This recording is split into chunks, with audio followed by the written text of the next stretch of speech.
Negri Sembilan பாடிக்சனில் தூங்கிக் கொண்டிருந்த நாய்க்குட்டியை 2 முறை காரை ஏற்றிக் கொன்ற ஓட்டுநர் மீது தீவிர விசாரணை நடத்த வேண்டும் என விலங்குகள் உரிமைகளுக்கான வழக்கறிஞர்கள் அமைப்பு லாயர்ஸ் ஃபார் அனிமல் ரைட்ஸ் கோரிக்கை விடுத்துள்ளது. லுக்குட் போலீஸ் நிலையத்தில் அளிக்கப்பட்ட புகாரின்படி மிட்சுபிஷி ட்ரைட்டோன் ரக பிக்அப் ட்ரக் ஓட்டுநர் ஒருவர் சாலையில் தூங்கிக் கொண்டிருந்த நாய்க்குட்டியின் மீது காரை ஏற்றியுள்ளார்.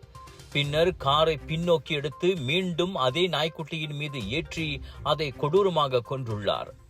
இது கவனக்குறைவால் நடந்த விபத்து அல்ல, திட்டமிட்டு நடத்தப்பட்ட கொடூரம் என சுட்டிக்காட்டிய வழக்கறிஞர் ராஜேஷ் நாகராஜன் இதை வெறும் குற்றவியல் சட்டத்தின் கீழ் சாதாரண வழக்காக பதிவு செய்யாமல் 2015ஆம் ஆண்டு விலங்குகள் நல சட்டத்தின் கீழ் விரைந்து விசாரணை நடத்த வேண்டும் என வலியுறுத்தியுள்ளார்.